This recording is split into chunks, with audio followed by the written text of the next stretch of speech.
السلام علیکم ورحمۃ اللہ وبرکاتہ۔ ان الحمد للہ رب العالمین والعاقبۃ للمتقین والصلاة والسلام علی سید الانبیاء والمرسلین نبینا محمد وعلی آلہ واصحابہ ومن تبعہم بإحسان الی یوم الدین۔ الحمد للہ الذی ہدانا لہذا وما كنا لنهتدي لولا ان هدانا اللہ۔ رب اشرح لی صدری ویسر لی امری واحلل عقدۃ من لسانی یفقہوا قولی۔ اللہم انفعنا بما علمتنا وعلمنا ما ينفعنا وزدنا علما۔ اللہ تعالیٰ کے فضل و احسان سے سورہ النساء کی آیت نمبر 10 تک ہمارا سبق مکمل ہو چکا ہے۔ آیت نمبر 11 کی انشاءاللہ آج ہم تلاوت کریں گے۔ اعوذ باللہ من الشیطان الرجیم،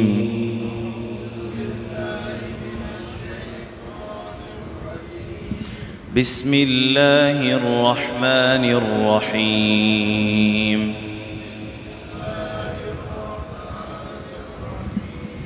یوصیکم اللہ فی اولادکم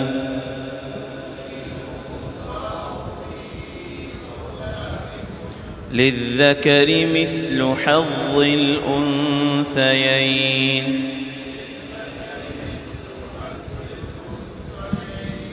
فإن كن نساء فوق اثنتين فلهن ثلثا ما ترك،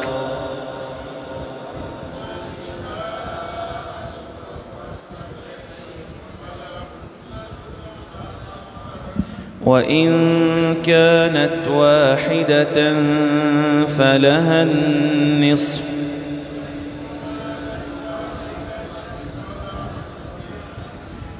وَلِأَبَوَيْهِ لِكُلِّ وَاحِدٍ مِّنْهُمَا السُّدُسُ مِمَّا تَرَكَ إِن كَانَ لَهُ وَلَدٌ،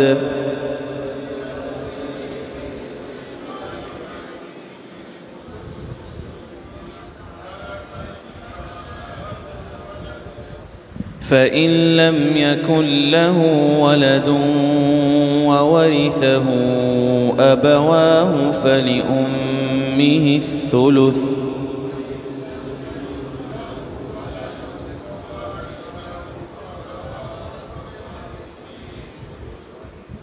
فإن كان له إخوة فلأمه السدس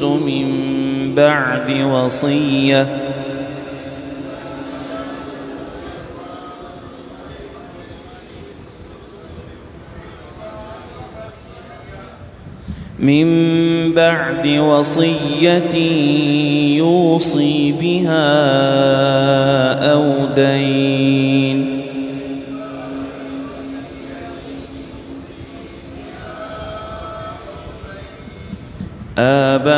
آباؤكم وأبناؤكم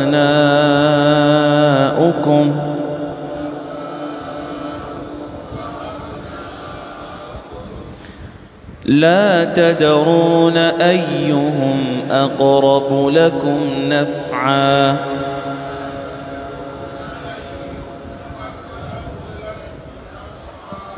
فريضة من الله،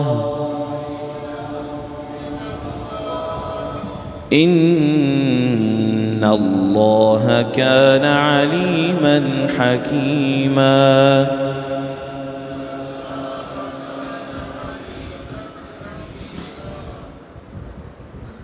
یوصیکم اللہ فی اولادکم، اللہ تمہیں تمہاری اولاد کے بارے میں تاکیدی حکم دیتا ہے۔ للذکر مثل حظ الانثیین، لڑکے کے لیے دگنا ہے لڑکیوں کی مانند، لڑکیوں کے مقابل، یعنی لڑکی کا ایک حصہ اور لڑکے کا اس سے دگنا۔ فإن كن نساء فوق اثنتین، پھر اگر وہ عورتیں ہوں صرف 2 سے زائد، فلہن ثلثا ما ترک، تو ان کے لیے ہے 2/3 جو وہ چھوڑ جائے، یعنی جو میت چھوڑ جائے۔ وَإِن كَانَتْ وَاحِدَةً، اور اگر وہ تنہا ایک لڑکی ہو، فَلَهَا النِّصْفُ، تو اس کے لیے نصف ہے۔ وَلِأَبَوَيْهِ لِكُلِّ وَاحِدٍ مِّنْهُمَا السُّدُسُ، اور اس کے والدین میں سے ہر ایک کے لیے چھٹا حصہ ہے مما ترکا، اس میں سے جو وہ چھوڑ جائے، ان کان لہ ولد، اگر اس کا لڑکا ہو، فإن لم یکن لہ ولد، اور اگر اس کا کوئی لڑکا نہ ہو، وورثہ ابواہ، اور اس کے وارث اس کے والدین ہوں، فلأمہ الثلث، تو اس کی والدہ کے لیے تیسرا حصہ ہے۔ فإن کان لہ اخوۃ، پس اگر اس کے لیے بھائی بھی ہوں، فلأمہ السدس، تو پس اس کی والدہ کے لیے چھٹا حصہ ہے، من بعد وصیۃ یوصی بہا او دین، بعد اس کے کہ جو وصیت اس نے کی ہو یا کوئی دین ہو یعنی ادھار ہو۔ آباؤکم و ابناؤکم، تمہارے آباء و اجداد اور تمہاری اولادیں، لا تدرون ایہم اقرب لکم نفعا، تم نہیں جانتے کہ کون تمہارے لیے نفع میں زیادہ قریبی ہیں۔ فریضۃ من اللہ، یہ فریضہ ہے، ایک فرض حکم ہے جو اللہ کی طرف سے ہے۔ ان اللہ کان علیما حکیما، یقیناً اللہ تعالیٰ بہت زیادہ علم رکھنے والے اور بہت زیادہ حکمتوں والے۔ سورہ النساء کی اس آیت مبارکہ سے وراثت کے احکامات شروع ہو رہے ہیں۔ سورہ النساء کی یہ جو آیات ہیں، جو آیت آج ہم نے تلاوت کی ہے اور اس سے اگلی آیت بھی، اور اسی طرح سورہ النساء کی جو آخری آیت ہے اس میں بھی وراثت سے متعلق اصولی احکامات دیے گئے، اور شریعت کے بہت سارے احکامات میں سے خال ہی کوئی ایسا حکم ہے جس کو اس صراحت کے ساتھ پورے کا پورا قرآن مجید میں بیان کر دیا گیا ہے، وگرنہ عموماً جتنے بھی احکامات ہیں ان کا اجمالی تذکرہ قرآن میں آتا ہے اور اس کی تفصیل رسول اللہ صلی اللہ علیہ وسلم کی احادیث میں ملتی۔ اسی طرح وراثت کے بھی سارے ہی احکامات قرآن میں موجود نہیں ہیں، اس کے بہت سارے ایسے معاملات جو ذیلی ہیں وہ رسول اللہ صلی اللہ علیہ وسلم کی احادیث میں ذکر ہوئے، جیسا کہ رسول اللہ صلی اللہ علیہ وسلم نے فرمایا قاتل مقتول کا وارث نہیں بن سکتا، یعنی اگر خدا نہ خواستہ کوئی بدبخت اپنے باپ کو قتل کر دے اس وجہ سے کہ وہ فوت نہیں ہو رہا اور مجھے وراثت کا مال نہیں مل رہا، ایسے کیس آ جاتے ہیں دنیا میں نظر، تو ثابت ہو جائے کہ یہ بیٹے نے باپ کو قتل کیا ہے، تو اب یہ قاتل جو ہے یہ ایسے جرم کا شکار ہوا ہے کہ شریعت نے اس کو اس مال سے محروم کر دیا، اب یہ مقتول یعنی والد کا وارث نہیں بن سکتا۔ تو اسی طرح اگر کوئی اور رشتہ دار بھی کسی ایسے رشتہ دار کو قتل کر دے جس کا وہ وارث بن سکتا تھا، تو یہ اس مقتول کا وارث نہیں ہوگا، اور اگر دنیا کی نظروں میں وہ دھول جھونکنے میں کامیاب بھی ہو جائے تب بھی وہ یہ جان لے کہ ایک طرف وہ قتل کا بھی مجرم ہے اور دوسری جانب حرام مال اپنے پاس رکھنے کا بھی مجرم۔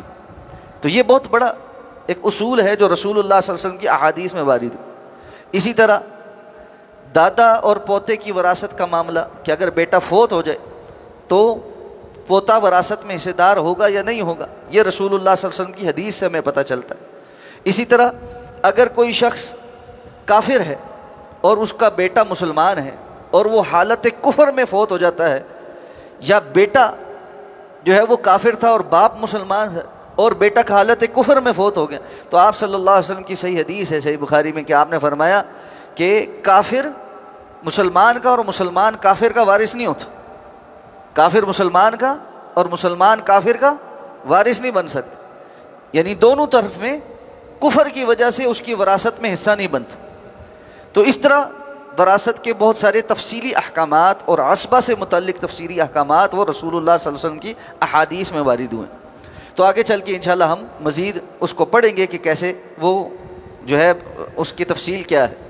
وراثت کا علم شریعت کے علوم میں سے اہم ترین علم میں سے، اور رسول اللہ صلی اللہ علیہ وسلم کی حدیث ہے کہ آپ نے فرمایا قیامت کے قرب میں جب علم اٹھایا جائے گا تو سب سے پہلے جو علم اٹھا لیا جائے گا وہ یہ وراثت کا علم، کہ ایسے ثقہ علماء موجود نہیں رہیں گے جو قرآن اور حدیث کا گہرا علم رکھتے ہوں، جیسا کہ دوسری حدیث میں آپ صلی اللہ علیہ وسلم نے وضاحت فرمائی کہ آپ نے فرمایا کہ اللہ تعالیٰ قیامت کے قرب میں علم کو اٹھا لے گا، اور آپ نے فرمایا علم کا اٹھا لینا ایسے نہیں ہوگا کہ ایک دم سے اللہ سارے کا سارا علم لوگوں کے سینوں سے اٹھا لے گا، بلکہ اللہ تعالیٰ علماء کو آہستہ آہستہ فوت کر دے، اور پھر کیا ہوگا؟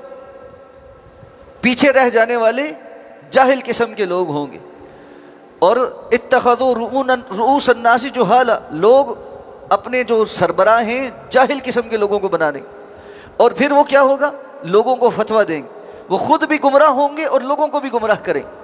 قرآن اور حدیث کا گہرا علم ہے نہیں، اور اس کے بعد بس لفاظی ہے، باتیں ہیں، آراء ہیں اور بزرگوں کے قول ہیں، وہ دین کا حصہ بن جائیں گے. اور ہم دیکھتے ہیں کہ بالعموم دین کے نام پر زیادہ تر لوگ جو بر صغیر میں باتیں کرتے ہیں وہ کتاب و سنت سے ہٹی ہوئی.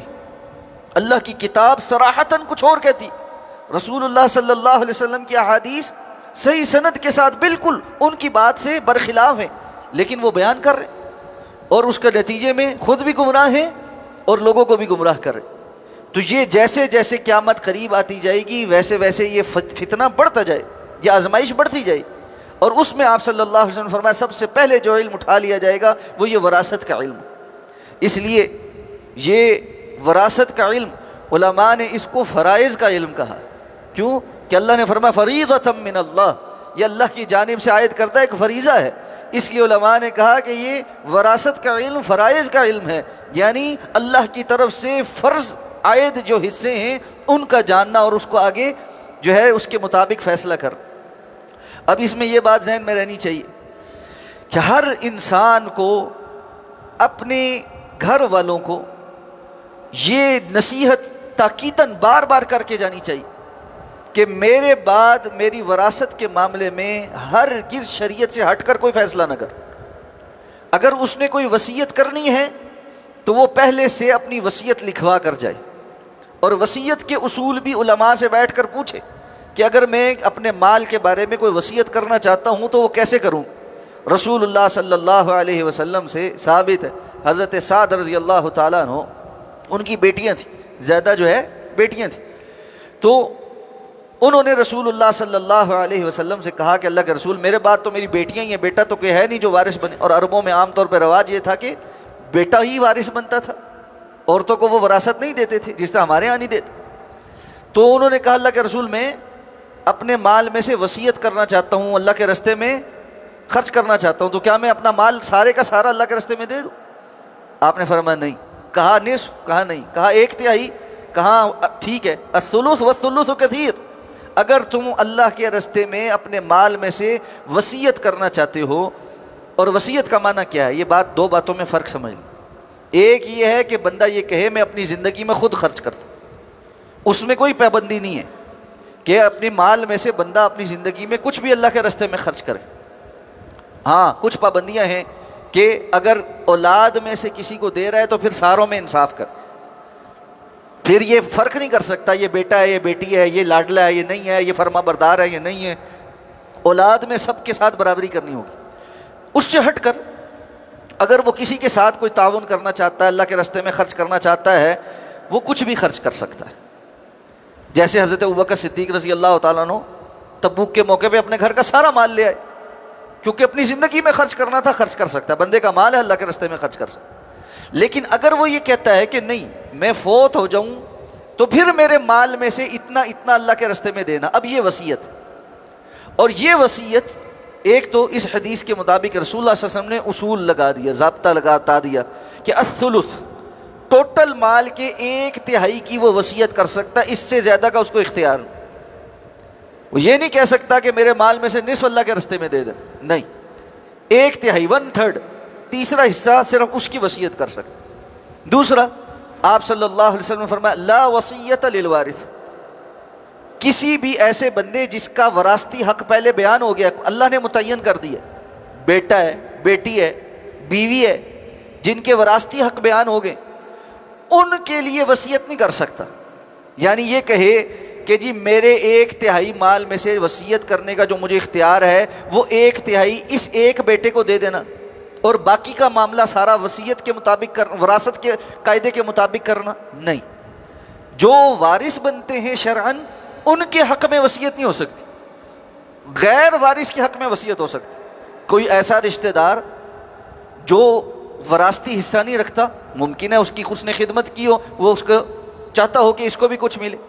جیسے مثلاً بسا اوقات ہو جاتا ہے کہ ہم نے بات کی کہ دادے کی وراثت میں پوتے کا حصہ نہیں ہوتا۔ کیا مطلب؟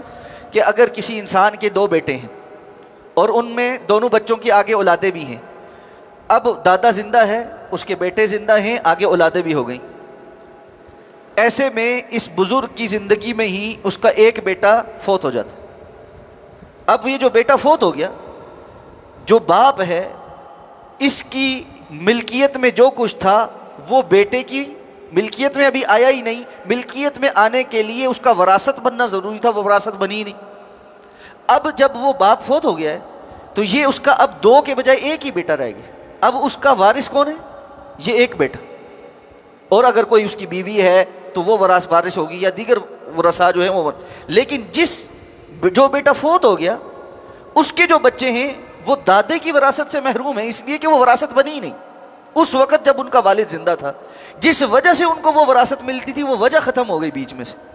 لیکن اکثر کیا ہوتا ہے کہ انسان کے دل میں اپنی پوتوں کے لیے، اولاد کے لیے محبت ہوتی، ایسے میں اسلام نے یہ پروویژن رکھی ہے کہ دادا اپنی زندگی میں ایسے پوتے پوتیاں جو اس کے پاس رہے یا اس کو چاہتا ہے دل کے، ان تک بھی کچھ مال پہنچے، کیونکہ ان کا میرا بیٹا ویسے ہی فوت ہو گیا، اور بسا اوقات ایسے بھی ہوتا ہے کہ ان کی مالی حالت بھی کمزور ہوتی ہے، تو وہ وصیت کر سکتا ہے کہ جی میرے پوتے پوتیوں کو یہ میرے مال میں سے، لیکن وہ وصیت کتنے کی ہوگی؟ 1/3 مال کی، 1/3 مال سے زیادہ کی وصیت نہیں ہو سکتی۔ تو یہ کچھ اصول ہے جو رسول اللہ صلی اللہ علیہ وسلم کی احادیث سے ہمیں پتہ چلتا۔ تو اللہ رب العزت نے یہ تاکیدی احکامات دیے ہیں، پہلے ہی فرما دیا یوصیکم اللہ، وصیت اس کو جو بندہ ہے اس کی بھی ہم بات کر رہے ہیں نا، وصیت کیوں؟ یہ وصیت کیا ہوتی ہے؟ تاکیدی حکم، تاکیدی حکم، ایک ہے عام طور پر کوئی حکم اور ایک ہے تاکید والا حکم۔ جب ہم کہتے ہیں ہمارے بڑوں نے یہ تاکیدی حکم وصیت کر دی تھی جی، تو بڑے کی وصیت کی جب اتنی اہمیت ہے تو جب اللہ کہہ رہے ہیں ہم اللہ تعالیٰ تمہیں یوصیکم اللہ، اللہ تمہیں ایک تاکیدی حکم دے رہا ہے، تو یہ کتنا تاکیدی حکم؟ اس کے باوجود جو لوگ ورثاء کو ان کا حق نہیں دیتے، بالخصوص بیٹیوں کو اور بہنوں کو محروم کرتے ہیں، اور جو ہے نا وَتَأْكُلُونَ التُّرَاثَ أَكْلًا لَمًّا، اللہ فرماتے ہیں تم بڑے آگے بڑھ بڑھ کر جو ہے نا وراثت کو کھاتے ہو، لپیٹتے ہو، اپنے پاس سمیٹنے کی کوشش کرتے ہو۔ یہ کبیرہ گناہوں میں سے ایک بڑا سنگین گناہ ہے، اور جو بندہ دوسروں کا حق کھاتا ہے وہ تھوڑا سا بھی کھایا ہو تو کل قیامت کو بہت بڑا حساب دینا پڑے۔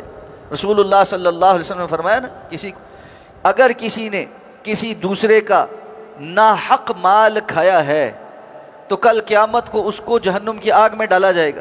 صحابہ کرام نے پوچھا اللہ کے رسول، اگر کسی سے پوچھے بغیر اس کی رضامندی کے بغیر اس نے تھوڑا سا مال بھی لیا ہے، آپ صلی اللہ علیہ وسلم نے فرمایا خواہ وہ پیلو کے درخت کی مسواک ہی کیوں نہ ہو، پیلو کا درخت عام درخت جس کی مسواک کی کوئی بہت قیمت نہیں ہے، یعنی ویسے تو قیمت ہے ہی نہیں ہے، جہاں مرضی سے توڑ لو، لیکن جب چیز دوسرے کی ہے تو اس کو آپ بغیر اس کی رضامندی کے اور بغیر اپنے حق کے اس سے غصب کر لیں، یہ کبیرہ گناہ ہے، اور کل قیامت کو ایسے ظالموں کے لیے اللہ نے جہنم تیار کر رکھی، اور یہ بہت بڑا گناہ۔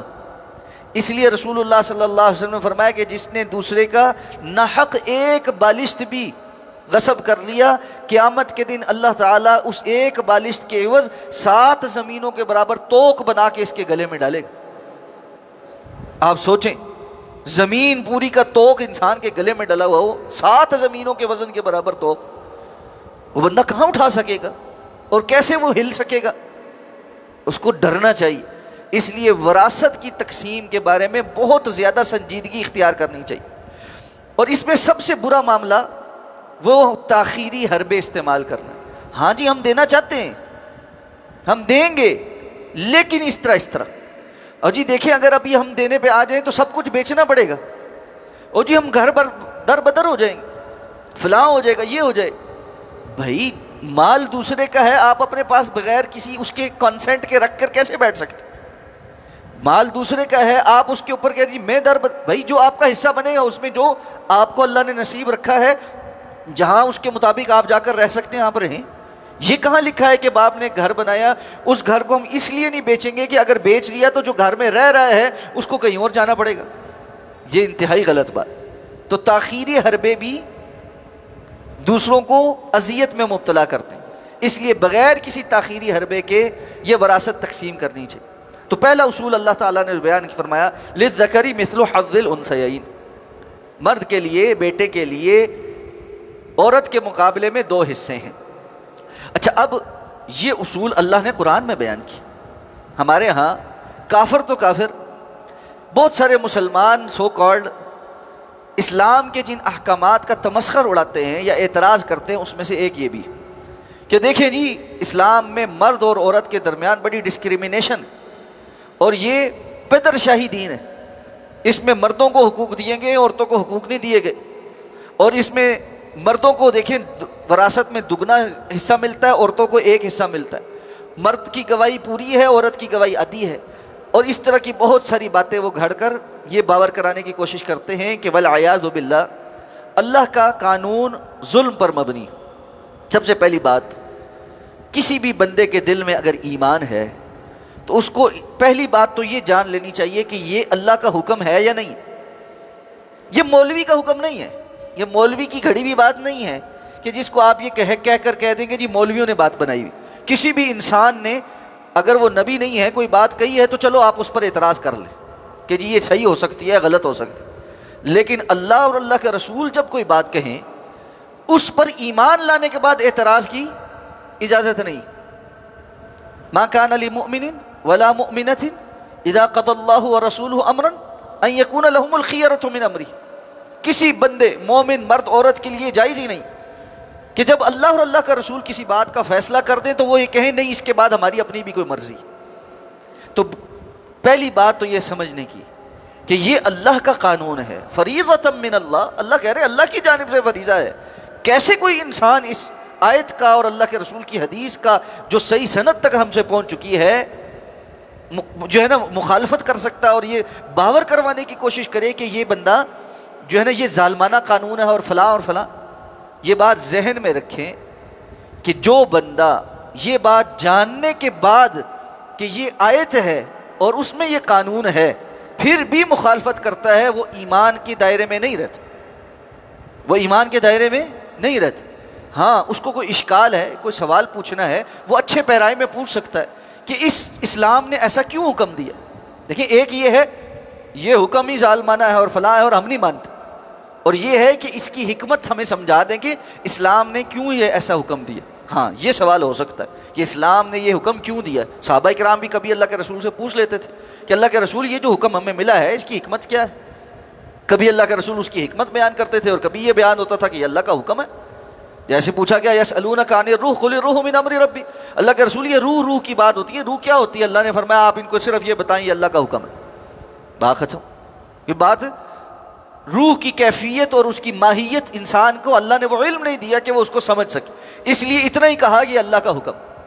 جہاں بات سمجھ آنے کے قابل تھی انسان کے علمی بساط کے اندر آنے کی، وہاں اللہ نے اس کو واضح کر دیا۔ یسألونک عن المحیض قل ہی اذن فاعتزلوا النساء فی المحیض، پوری تفصیل بیان کر دی۔ یسألونک عن الانفال قل الانفال للہ والرسول، پوری تفصیل بیان کر دی۔ تو اسلام کے اس مزاج کو سمجھنا ہے، نمبر 1۔ نمبر 2، اب آ جائے بات، اللہ نے مرد کو 2 حصے دیے ہیں وراثت میں، عورت کو 1 حصہ دیا ہے۔ اس کی کیا حکمت ہے؟ اس کی سب سے بڑی حکمت یہ ہے کہ اللہ نے مرد کے ذمے نان نفقہ لگایا، عورت کے ذمے نان نفقہ نہیں لگایا۔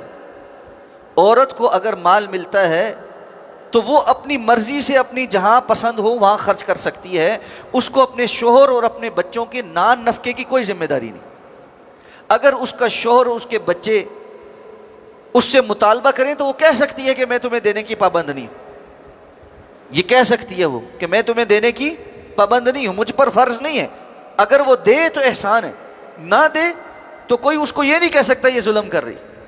جبکہ مرد کو یہ کہ وہ کسی کی بیٹی کو نکاح میں لے کر آیا ہے، یہ جو ایجاب اور قبول ہے، ایجاب ہوتا کیا ہے؟ ہم سمجھتے ہیں جی آپ کے نکاح میں اتنے حق مہر کے عوض فلاں کی بیٹی تھی، آپ کو قبول ہے؟ ہاں جی قبول ہے، یہ کہنا ایجاب قبول ہوتا ہے، یہ نہیں ہوتا۔ ایجاب قبول تو اس کا ظاہری صیغہ ہے کہ قبول ہے یا نہیں ہے۔ ایجاب کا مطلب ہوتا ہے کسی چیز کو واجب کرنا، کسی چیز کو واجب کرنا، اور اس جو چیز آپ کے اوپر واجب کی جا رہی ہے آپ قبول کرتے ہیں کہ ہاں جی میں اس کو قبول کر رہا ہوں. ہم سمجھتے ہیں ہم لڑکی کو نکاح میں قبول کر رہے ہیں. او بھائی لڑکی کو نکاح میں قبول کر رہے ہیں کس طرح, کیا واجب کر کے؟ اس کا نان نفقہ, اور جو اللہ کے رسول نے فرمایا جو خود کھاؤ وہ اس کو کھلاؤ, جو خود پہنو وہ اس کو پہناؤ, جہاں خود رہو وہاں اس کو رکھو. اب مرد کے ذمے ہے کہ اس نے اس کو اپنے جیسے اسٹیٹس پہ رکھنا ہے. اپنا اسٹیٹس بہت آئی ہے, اپنے لیے کھانا پینا دعوتیں ہر شے بڑی اعلیٰ ہے, اور گھر والے بیچارے سسک رہے ہیں, ایسا نہیں کر سکتا وہ. تو یہ ذمہ داری کس کی ہے؟ مرد کی. تو جس کی ذمہ داری ہے, جس کے ذمے خرچہ زیادہ لگایا ہے, اس کو مال میں زیادہ حصہ ملنا چاہیے یا برابر ملنا چاہیے جس کے ذمے کچھ بھی نہیں ہے اور جس کے ذمے کچھ ہے؟ اور اس کے ساتھ ساتھ عورت کو اللہ رب العزت نے محروم نہیں کیا کہ تم تو تمہارا خرچہ پرچہ ہر چیز تمہارے شوہر کے ذمے ہے, تو اس لیے اب تم وراثت سے باپ کے وراثت میں تمہارا کوئی حصہ نہیں, محروم نہیں کیا, بلکہ کہا کہ مرد کے مقابلے میں نصف پھر بھی ملے گا, کیونکہ اولاد تو ہے اور اولاد کا حق ہے کہ وہ اپنے ماں باپ کے مال میں سے جو ہے اس تک مال آئے اور وہ تصرف اختیار کرے. اور حقیقت یہ ہے اگر وراثت کا قانون صحیح طرح امپلیمنٹ ہو جائے تو عورت کو جو مال ملتا ہے نا اس کی وجہ سے وہ مردوں سے کہیں زیادہ امیر ہو جاتی. گزشتہ کچھ سالوں کی سعودی عرب کی جو رپورٹ ہے, سعودیہ کی جو چیمبر آف کامرس ہے, اس کے 51% شیئرز سعودی خواتین کے پاس, وہاں کی کمپنیز کی لسٹڈ کمپنی 51% شیئرز. کیوں؟ وہاں قانون نافذ ہے, عورت کو وراثت میں حصہ باپ سے بھی ملتا ہے, بیٹا اگر کوئی فوت ہو گیا وہاں سے بھی ملتا ہے, اگر کوئی بھائی فوت ہوا ہے اور اس کا عصبہ بنتی ہے یعنی اس طرف سے کوئی ملتا ہے تو وہاں سے بھی ملتا ہے, شوہر فوت ہوتا ہے تو اس کی وراثت میں بھی حصہ ملتا ہے, اگر طلاق ہوتی ہے تو اس کو جو حق مہر اور جو تحفے تحائف ملے وہ بھی اس کے ہیں. ویسے نکاح ہوتا ہے تو وہ وہاں پر حق مہر اچھا خاصا زیادہ ہے, وہاں خواتین اچھا بھلا حق مہر لیتی, وہ حق مہر بھی لیتی, تو نتیجہ کیا ہے؟ اور خرچے ان کے کوئی بھی نہیں ہے, ذمہ داری یا باپ نے پوری کرنی یا شوہر نے پوری کرنی یا اولاد پوری کر رہی ہوتی, تو نتیجہ یہ ہے ان کے پاس اچھا خاصا مال. اس لیے آپ دیکھیں گے کہ آپ سعودی عرب میں چلے جائیں اور دیگر ملکوں میں بھی چلے جائیں, ایون یورپ کے اندر بھی بڑی بڑی جو مسجدیں بنی ہیں ان کے نام آپ کو خواتین کے نظر آئیں, کیونکہ ان کے پاس مال ہے اور وہ اللہ کے راستے میں پھر خرچ کرتی ہیں, مسجدیں بنواتی ہیں, بڑے بڑے مؤسسات بنواتی ہیں. مردوں کے اوپر تو چونکہ ذمہ داری ہے انہوں نے وہ پوری کرنی. تو اس لیے اللہ تعالیٰ کا قانون بڑی حکمتوں والا ہے. اسی لیے آیت کے آخر میں اللہ نے کیا کہا؟ ان اللہ کان علیما حکیما, یقیناً اللہ بہت زیادہ علم رکھنے والے اور بڑی حکمتوں والے. تو ہونا یہ چاہیے کہ اس طرح انصاف پر مبنی بات کو سمجھا جائے. اچھا, جو عام طور پر اعتراض کرنے والے ہیں کرتے وہ اعتراض ہیں, اور دوسری جانب ان کے ہاں قانون میں یہ ہے کہ جو بڑی اولاد ہے وہ سب کچھ لے جائے, یا اگر کوئی بادشاہ ہے تو اس کی بڑی اولاد صرف جو ہے وہ اس منصب پہ بیٹھ سکتی, باقی سارے محروم ہیں. اور کتنے ہی اور فلاز ہیں. اور اگر طلاق ہو جائے تو عورت جو ہے وہ مقدمہ کر کے اس سے مرد سے اس کا نصف مال لے لے گی. تو نتیجہ کیا ہوا؟ پہلی بات ہے مردوں نے شادیاں نکاح کرنا ہی چھوڑ دی, رجسٹرڈ میرجز ختم, عورت ایک کھلونا بن کے رہے گی. کیونکہ رجسٹرڈ میرج کے نتیجے میں اگر کل کو وہ چھوڑ کے جائے گی تو نصف مال دینا پڑے گا, یا بندہ طلاق دے گا تو نصف مال دینا پڑے گا. تو رجسٹرڈ میرج کرو ہی نہیں, اور اس کے نتیجے میں ہر قسم کے نان نفقے کی ذمہ داری پہلے ہی فیمنزم نے ختم کر دی, عورت مرد کے مقابل لا کے کھڑی کر دی, اس کا جو سیکیورٹی کا تحفظ تھا وہ سارا ختم ہو گیا. اس کو مردوں جتنی محنت کرنی ہے, مردوں جتنا کمانا ہے, اپنا نان نفقہ خود پورا کرنا ہے, اور اس کے ساتھ ساتھ مردوں کو لبھانا بھی ہے, گھر کو بھی سیٹ کرنا ہے. اولاد عورت ہی پیدا کرے گی, مرد تو کر نہیں سکتا. تو اب کیا ہوگا؟ ہر طرح سے اس کا استحصال ہوگا. تو اس فیمنزم نے اور اس کے خواتین کے حقوق کے نام پر جتنا زیادہ استحصال عورتوں کا ہوا ہے اس سے زیادہ کبھی ماضی میں نہیں. لیکن مسئلہ کیا ہے؟ پروپیگنڈا ہے اتنی بری چیز کہ آپ کی عقل کو معوف کر دیتا, اور جو کچھ ارد گرد سے بہت سارے لوگ کہہ رہے ہوتے ہیں وہ بات جو ہے وہ انسان ہضم کر لیتا ہے. وہ واقعہ آپ نے بڑا مشہور سنا ہوا ہوگا کہ ایک بندے نے منڈی سے بڑا اچھا جانور خریدا, تو 3 ٹھگ دیکھ رہے تھے کہ یہ کوئی سادہ سا بندہ ہے, جانور اس نے اچھا خرید لیا. تو آگے ایک کھڑا ہو گیا، دوسرا پھر کھڑا ہو گیا، تیسرا پھر کھڑا ہو گیا، اور اس کو کہنے لگے اچھا بڑا اچھی نسل کا کتا خریدا ہے۔ اس نے کہا پاگل ہو، بکرا ہے۔ کہنے لگا یار آپ عجیب آدمی ہو، کسی نے آپ کو چونا لگا دیا، آپ بکرا سمجھ کے لے رہے ہو۔ اس نے کہا چاہو جاؤ اپنا رستہ لو بیوقوف، مجھے کیا بیوقوف بناتے ہو۔ تھوڑا سا اور آگے کا دوسرا ملا، اس نے کہا جی چوہدری صاحب واہ جی واہ، بڑا نسلی کتا لے کے جا رہے ہو۔ اب وہ پھر اس نے کہا تیرا بھی دماغ خراب ہے، یہ کتا نہیں ہے بھائی بکرا ہے۔ انہوں نے کہا چوہدری صاحب خدا دا خوف کرو، کسی نے نہ کیا جے، تھوڑی عقل تے افسوس کرے گا۔ اور اس نے پھر اس کو سنائی چار اور آگے چل پڑا۔ تیسرا آیا چوہدری صاحب ماشاءاللہ واہ جی واہ، تے بڑا سونا بوڑی لے کے جا رہے ہو۔ اب وہ وقع ہو گئے کہ واقعتاً بات تو خراب، یہ تین بندے مجھے کہہ رہے ہیں۔ تو اس نے کہا اس سے پہلے کہ چودھری کی عزت جائے، اس نے وہاں ہی چھوڑا اور راہ لی گھر کی، کہ گھر والے بھی گالیاں دیں گے کہ کسی نے بکرا سمجھا بنا کے کتا جو ہے وہ مجھے پکڑا دیے۔ انہوں نے وہ کتا پکڑا اور وہ بکرا پکڑا اور لے گئے۔ تو یہ ٹھگوں کا حال ہے، اور یہی حال دنیا کے اندر ان ٹھگوں کا ہے۔ یہ اللہ رب العزت کی طرف سے دی گئے قیمتی ترین احکامات کو چند باتیں کر کے ہمارے نوجوان ذہنوں سے چھیننا چاہتے، اور کامیاب بھی ہیں بہت حد تک۔ کس لیے؟ ایک آتا ہے، دوسرا آتا ہے، تیسرا آتا ہے، یہاں بیٹھا ہے وہاں بات کر رہا ہے، یونیورسٹی کا پروفیسر بات کر رہا ہے، سوشل میڈیا کھولتا ہے وہاں پر بات کر رہا ہے، رات کو بچے بچیاں ڈرامہ دیکھتے ہیں وہاں پہ بھی وہی چیز انڈیلی جا رہی۔ اس قدر مسلسل اور روزانہ کی بنیاد پر پروپیگنڈا ہے کہ بندہ کہتا ہاں یہ ٹھیک ہی کہہ رہے ہو، اور اس کے مقابلے میں اللہ کی کتاب کا علم بھی نہیں، اس کو سمجھانے والے بھی نہیں۔ تو بات کہاں سے سمجھ آئی؟ للذکر مثل حظ الانثیین، یہ اللہ کی طرف سے تقسیم ہے، اس پر اعتراض نہیں ہو سکتے۔ اور اس پر اعتراض کرنے والا یہ جاننے کے بعد یہ اللہ کا حکم ہے، اس کی حکمت کا سوال تو کر سکتا ہے، اس پر اعتراض نہیں کر سکتا۔ اعتراض کرے گا تو دائرہ ایمان سے باہر جاتا ہے۔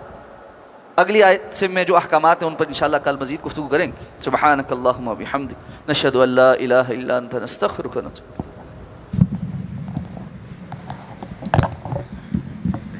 اس کی ذرا میں تھوڑی سی پیس کم کر لوں۔